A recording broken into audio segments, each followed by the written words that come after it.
നമസ്കാരം. മംഗളം ന്യൂസിലേക്ക് എല്ലാവർക്കും സ്വാഗതം. ഞാൻ ബിനി പ്രേംരാജ്. ചെങ്കടലിൽ യമൻ ഹൂത്തികൾ നടത്തുന്ന ഡ്രോൺ മിസൈൽ ആക്രമണങ്ങളെ ചെറുക്കുന്നതുമായി ബന്ധപ്പെട്ടുള്ള ചിലവിൽ US ആശങ്കയിലാണെന്ന് പൊളിറ്റിക്കോയുടെ റിപ്പോർട്ട്.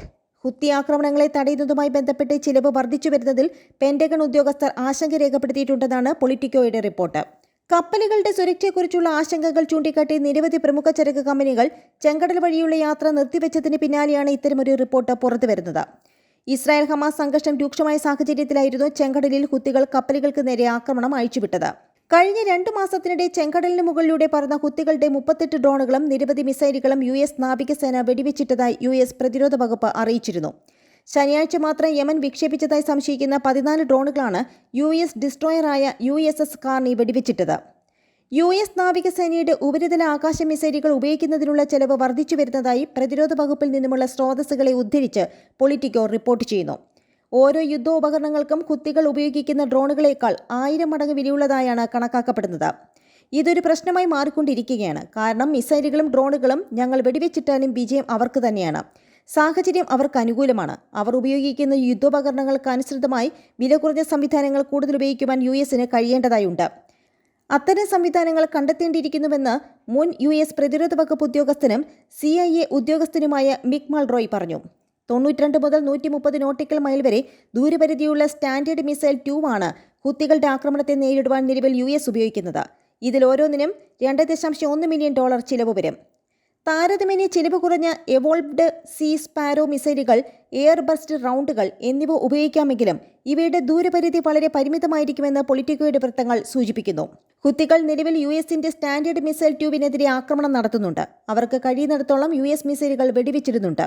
USന്റെ മിസൈലുകളെ ചെറുക്കുവാനുള്ള എല്ലാ ശ്രമങ്ങളും അവർ നടത്തുന്നുണ്ട് എന്ന് US മുൻ ഉദ്യോഗസ്ഥൻ പറഞ്ഞു.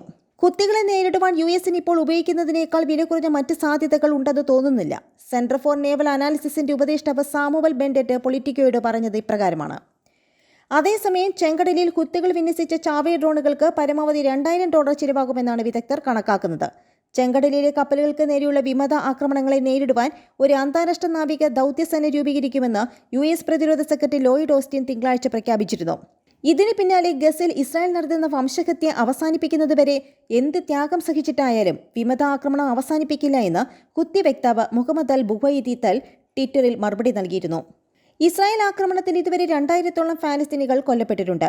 ഗാസയിലെ തങ്ങളുടെ സഹോദരങ്ങൾക്കെതിരായ ആക്രമണം ഇസ്രായേൽ അവസാനിപ്പിക്കുന്നതുവരെ ചെങ്കടലിൽ ആക്രമണം തുടരുമെന്ന് ഹൂത്തികൾ പ്രഖ്യാപിച്ചിട്ടുണ്ട്.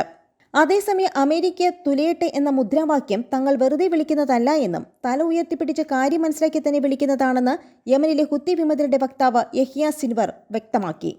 ഇസ്രായേലിനെ നേരിടുന്നതിൽ ലെബനിലും ഫലസ്തീനിലുമുള്ള സഹോദരങ്ങൾക്ക് ഒപ്പമാണെന്നും അതിന് കാരണം അമേരിക്ക തങ്ങളുടെ ഏറ്റവും വലിയ ശത്രുവായതിനാലാണെന്നും യഹ്യ സിൻവർ പറഞ്ഞു. ഗസയിൽ ഇസ്രായേൽ ഭരണകൂടം നടത്തുന്ന ആക്രമണം നിർത്തുന്നതുവരെ അമേരിക്കൻ ഇസ്രായേൽ സഖ്യത്തിനെതിരെയുള്ള തങ്ങളുടെ നീക്കങ്ങൾ തുടരുമെന്ന് ഹൂത്തി വക്താവ് വ്യക്തമാക്കി. കഴിഞ്ഞ 9 വർഷങ്ങളായി യമൻ നേരിട്ട ആക്രമണങ്ങൾ തന്നെയാണ് ഗാസയിലെ ഫലസ്തീനികൾ നിലവിൽ അഭിമുഖീകരിക്കുന്നതെന്നും അദ്ദേഹം ചൂണ്ടിക്കാട്ടി. യമനിലെ ആശുപത്രികൾ, മാർക്കറ്റുകൾ, സ്കൂളുകൾ, വാസസ്ഥലങ്ങൾ തുടങ്ങിയ ഇടങ്ങളിലെല്ലാം തങ്ങൾ ബോംബാക്രമണങ്ങൾ നേരിട്ടു. ഇരു രാജ്യങ്ങളിലെയും ആക്രമണത്തിന് പിന്നിൽ പ്രവർത്തിക്കുന്നത് അമേരിക്കയാണെന്ന് യഹ്യ സിൻവർ ഉന്നയിച്ചു.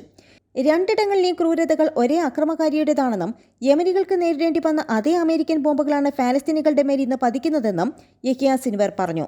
ഫലസ്തീനിലെയും യമനിലെയും ആക്രമണങ്ങൾ ഒന്നാണ്, ആക്രമിക്കുന്നവർ ഒന്നാണ്.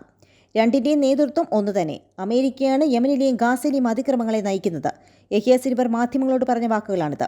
ഫലസ്തീനും തങ്ങളുടെ മാതൃരാജ്യത്തിനുമെതിരെ ആക്രമണം അഴിച്ചുവിടുന്ന സയനിസ്റ്റ് ശത്രുവിനെതിരായ പോരാട്ടത്തിൽ അഭിമാനമുണ്ടെന്നും യഹ്യ സിൻവർ കൂട്ടിച്ചേർത്തു. പലരും ഇസ്രായേലിനെ ആക്രമിക്കാൻ ഹൂത്തികളോട് ആവശ്യപ്പെട്ടുവെന്നും അവരുടെ ഒരു കപ്പലെങ്കിലും പിടിച്ചെടുക്കുവാൻ വെല്ലുവിളിച്ചെന്നും പറഞ്ഞിരുന്നതായി യഹ്യ സിൻവർ പറഞ്ഞു. എന്നാൽ ഹൂത്തികളുടെ മുന്നിലേക്ക് വന്ന വെല്ലുവിളികൾ ധൈര്യപൂർവ്വം ഏറ്റെടുത്തുകൊണ്ട് ഇസ്രായേലിനെ ആക്രമിക്കുകയും ഇസ്രായേലിന്റെ ഒരു കപ്പൽ പിടിച്ചെടുത്ത് യമനിലെ തുറമുഖമായ ഹുദയിലേക്ക് കൊണ്ടുവന്നുവെന്നും യഹ്യ സിൻവർ ചൂണ്ടിക്കാട്ടി. യമനിലെ പോരാട്ടത്തിന്റെ കാര്യമെടുക്കുകയാണെങ്കിൽ ശത്രുക്കളെ നേരിടുവാൻ ദൈവത്തിന്റെ സഹായത്താൽ തങ്ങൾ പൂർണ്ണ സജ്ജരാണെന്നും ഹൂത്തികൾ സജ്ജനായി തന്നെ ഹാജരാണെന്നും യഹ്യ സിൻവർ മുന്നറിയിപ്പ് നൽകി. അമേരിക്ക 9 വർഷം യമനെതിരായ പ്രവർത്തനങ്ങൾ നടത്തിയെന്നും പൂതിയുണ്ടെങ്കിൽ ഇനിയും തങ്ങളെ തോൽപ്പിക്കാൻ ശ്രമിക്കാമെന്നും അദ്ദേഹം പറഞ്ഞു. യമനിന് നേരെ US ആക്രമണത്തിന് മുതിർന്നാൽ അമേരിക്ക ഇതുവരെ ചെയ്തതിൽ വെച്ച് ഏറ്റവും വലിയ മണ്ടത്തരമാകുമെന്നും രാജ്യത്തെ ജനങ്ങളിൽ നിന്നും സൈന്യത്തിൽ നിന്നും ഉണ്ടാകാൻ പോകുന്ന പ്രതികരണം ഭീകരമായിരിക്കുമെന്നും യഹ്യ സിൻവർ വ്യക്തമാക്കി. നന്ദി, നമസ്കാരം.